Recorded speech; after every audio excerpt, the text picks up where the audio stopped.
வாங்க மக்களே! நம்ம நம்மளுடைய சுயநலத்துக்காக ஏற்கனவே நம்ம ஆடு, மாடு, என்ன சொல்றது கோழி சாப்பிடாததே கிடையாது. எல்லா கறியும் சாப்பிட்டுருக்கோம்.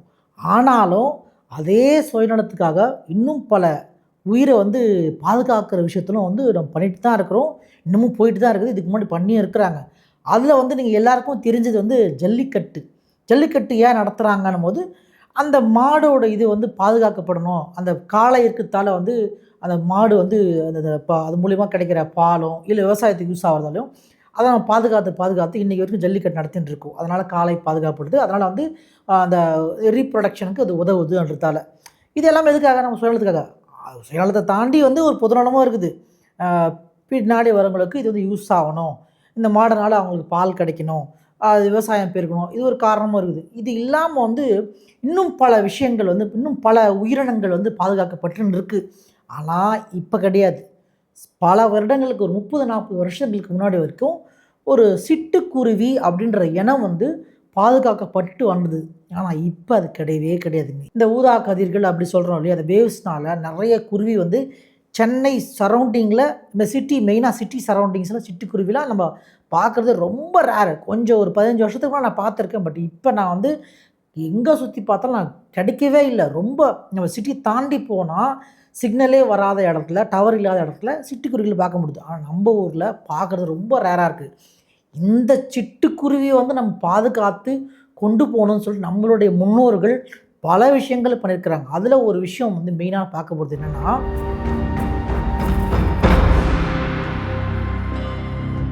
நம்ம அறுவடை பண்றோம். நம்ம விவசாயம் பண்ணிட்டு அத அறுவடை பண்ற ஸ்டேஜ் வரும்போது, நேரா போயிட்டு அறுவடை பண்றது கிடையாது. நம்ம மக்கள் என்ன பண்றாங்க, அ ஒரு பறைன்னு சொல்லிட்டு நம்மளோட வாத்தியம் இருக்கு இல்லையா? அந்த பறைய எடுத்துட்டு போயிட்டு, அறுவடை பண்றதுக்கு முன்னாடி நாளு, நீ அந்த அந்த அறுவடை பண்ற விவசாய நிலத்த சுத்தி டங், டங், டங், டங் அப்படி அடிச்சுட்டு வா அப்படின்னு சொல்றாங்க. எதுக்குய்யா இத போய் அந்த டைம்ல போய் அடிக்கிறான்னு கேட்கும்பொழுது, அதுக்கு முன்னோர்கள் என்ன விளக்கம் குடுத்துருக்காங்கன்னா, அந்த அறுவடைக்கு ரெடியா இருக்க அந்த நெற்கதிர்கள் நடுவுல குருவிகள் முட்டையிட்டு இருக்கும். இல்ல குருவிகள் குட்டிங்க இருக்கும். நெறைய உயிரினங்கள் அங்க இருக்கும். அந்த ஒரு சவுண்டுனால அதெல்லாம் கொஞ்சம் அலர்ட் ஆயிடும். இந்த இடத்துல நம்ம இருக்கக்கூடாதுன்ற புரிஞ்சுக்கிட்டு, அந்த இடத்துல ஷிஃப்ட் ஆயிடும் அப்படின்னு சொல்லிட்டு முன்னோர்கள் சொல்றாங்க. அதே நேரத்துல அ இவங்க கிளம்புனோனே எங்க போவாங்க? அப்படின்னு ஒரு கேள்வி இருக்குது. இவங்க இங்க இருக்கிறாங்க. நெற்கதிர்கள்லாம் சாப்பிட்டுட்டு இருக்கும். திடீர்னு டங் டங் டங்ன்னு அடிச்சு வந்தா எங்க போவாங்க? அதுக்கு நம்ம ஆளுங்க ஒரு பிளான் பண்ணி வச்சுக்கிறாங்க. இந்த அறுவடை முடிஞ்ச உடனுமே, இந்த அறுவடையில வர நெற்கதிர்கள வச்சுட்டு, அழகா நம்ம வீடு முற்றம்னு சொல்லுவோம் இல்லையா? வீட்லலாம் முற்றத்தில இது இருக்கு, அது இருக்குன்னுவாங்க. அந்த மாரி முற்றத்தில இந்த நெற்கதிர்கள்லாம் வச்சு அழகா ஒரு ஒரு ஒரு ஒரு மாரி என்ன சொல்றது? பூங்கொத்து மாரி அழகா ஒண்ணு ரெடி பண்ணி எல்லா முற்றத்திலயும் தொங்க விட்டுருக்காங்க.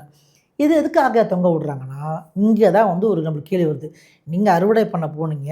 அவங்க குருவி இருந்துச்சு. சவுண்ட் போட்டீங்க. அது ஓடிடுச்சு. அப்புறம் எதுக்கு தேவையில்லாம இங்க முற்றத்தில நெற்கதிர்கள் தொங்க விடுறீங்க? அப்படி கேட்கும்பொழுது, இப்ப இந்த குருவிகளா என்ன பண்ணுச்சு? ஏற்கனவே வீடியோல போட்டிருப்போம். நீங்க யாருனா பார்க்கலன்னா, அந்த வீடியோவ போய் பாருங்க. சிட்டுக்குருவியோட வேலை இந்த பயிர்கள் விளையிற அந்த இடத்துல இருக்கிற பூச்சிகளையும், புழுக்களையும், தேவையில்லாத விஷயத்தையும் இது சாப்பிட்ரும். அதனால அந்த பயிர்கள் காக்கப்படுது. இந்த இடத்துல நம்மளுடைய சுயநலம் என்னது? இந்த பயிர்கள்லாம் தேவையில்லாத விஷயத்த கிளீன் பண்ற சிட்டுக்குருவிய நம்ம பாதுகாக்கணும். அடுத்த அறுவடைக்கு இவங்கலாம் தேவைப்படணும், தேவைப்படுவாங்க அப்படின்றதுக்காக, இவங்க இங்க காலி பண்ண சொல்ட்டா இவங்க எங்க போவாங்க? ஐய்யய்யோ! இவங்களுக்கு வீடு வாசல் இல்லாத போயிடுமோ! இவங்க வேற ஊருக்கு போயிடுவாங்களோ!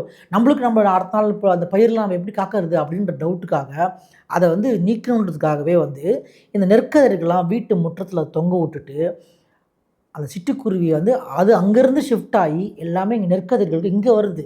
இங்க இத சாப்பிட்டுட்டே இருக்கு. அறுவடை பண்ண பிறகு என்ன ஆகும்? அந்த இடமே வேக்கன்ட் பிளேஸ் ஆயிடும். அதுக்கப்புறம் எரிச்சுருவாங்க. அந்த இடத்துல நீங்க சாப்பிடவே முடியாது. எதுவும் பண்ண முடியாது. குருவிகளுக்கு சொல்றேன். எந்த ஒரு உணவு பொருட்கள் அந்த உணவெல்லாம் இங்க வச்சதால, அவங்கலாம் இங்க ஷிஃப்ட் ஆயிடுவாங்க. அடுத்த அறுவடை வர வரைக்கும் அவங்க இந்த இடத்துலயே ஒரு கூடு கட்டி வீட்டு முற்றத்திலேயே ஓரமா நெறைய பேர் பார்த்துருப்பீங்க. ரொம்ப வருஷத்துக்கு முன்னாடிலாம் ஒரு பானை மாரி வச்சு, அந்த பானையில ஓட்ட போட்டு குருவிக்கு ஒரு இடம் குடுத்துருப்பாங்க. ஸ்பேஸ் குடுத்துருப்பாங்க. நம்மளோட இனம், நம்மளோட மனித இனம். அதில நம்ம சொல்லப்போனா, நம்மளோட தமிழ் இனம் இத ரொம்ப வருஷமா, ரொம்ப பல 1000 வருடங்களா இத ஃபாலோ பண்ணியிருக்காங்க. ஆனா, ரீசென்ட் டேஸ்ல அது ரொம்ப முடியலைங்க. ரொம்ப டவர்னால சிட்டுக்குருவிங்களோட இதுவே காணோம். இப்பலாம் உரம்லாம் வந்துருச்சு. இந்த செயற்கையான உரம்லாம் வந்துருச்சு. நிறைய பேர் யூஸ் பண்றாங்க. ஆனால் ஒரு காலத்தில் இயற்கையான விஷயம் வந்து இந்த சிட்டுக்குருவி அந்த பயிர்களில் இருக்க தேவையில்லாத விஷயத்தை எடுக்கிறது. அதை வந்து தமிழர்கள் அந்த சிட்டுக்குருவியை பாதுகாக்கிறதுக்கு இந்த வீட்டு முற்றத்தில் தொங்க விட்டு அதை சாப்பிட்டு அது அடுத்த அறுவடைக்கும் வெயிட் பண்ணி அடுத்த அறுவடை வரும்போது அது திருப்பி அங்கே போயிட்டு இதை வந்து தொடர்ந்து ஒரு சைக்கிளாகவே வந்து தொடர்ந்து பல ஆயிரம் வருடங்களாக வந்து நடந்திருக்கு. ஆனால் இன்றைக்கி அது எதுவுமே இல்லை. நம்ம வந்து சிக்கன் சாப்பிட்றதோ மட்டன் சாப்பிட்றதோ இல்லை பீஃப் சாப்பிட்றதோ என்னென்னமோ சாப்பிட்றோம். ஆனால் சிட்டுக்குருவி வந்து ரொம்ப ரேராக தான் நம்ம வந்து சில பேர் தான் சாப்பிட்ருக்காங்க. பட் ஆனால் இப்போ அது யாருமே சாப்பிட்றதில்ல. முதல்ல வந்து அது எங்கே இருக்குன்னே தெரியல.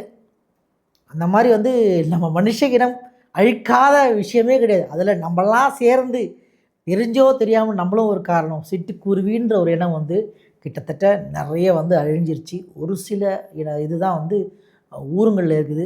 இது இந்த மாதிரி ஒரு அழிவிற்காரமான பாதுகாத்துட்டு வந்த எல்லா உயிரையும் பாதுகாத்துட்டு வந்த இந்த மனித இனம், இந்த தமிழினம் இன்றைக்கி வந்து இந்த உயிரெல்லாம் வந்து அழிவுறதுக்கு காரணமாக இருக்கிறோம் போது நினச்சி பார்க்கும்போது ரொம்ப கவலையாகவே இருக்குது. உங்களால் முடிஞ்சால் உங்கள் மாடியிலையோ உங்கள் வீட்டில் இடம் இருக்குது, ஓரமாக எங்கன்னா பால்கனியில் இடம் இருக்குன்னா ஒரு லைக் தண்ணி வைக்கிறதோ இல்லை சின்ன கூடு மாதிரி வைக்கிறதோ எதனா முடிஞ்சது ஃபாலோ பண்ணுங்கள். இது உங்களுக்கு இன்ட்ரெஸ்ட்டாக இருந்துச்சு, இந்த வீடியோ பிடிச்சிருக்கு அப்படின்னா நம்ம சேனலை சப்ஸ்கிரைப் பண்ணுங்கள், லைக் பண்ணுங்கள், கமெண்ட் பண்ணுங்கள், ஃபாலோ பண்ணுங்கள். பாய்.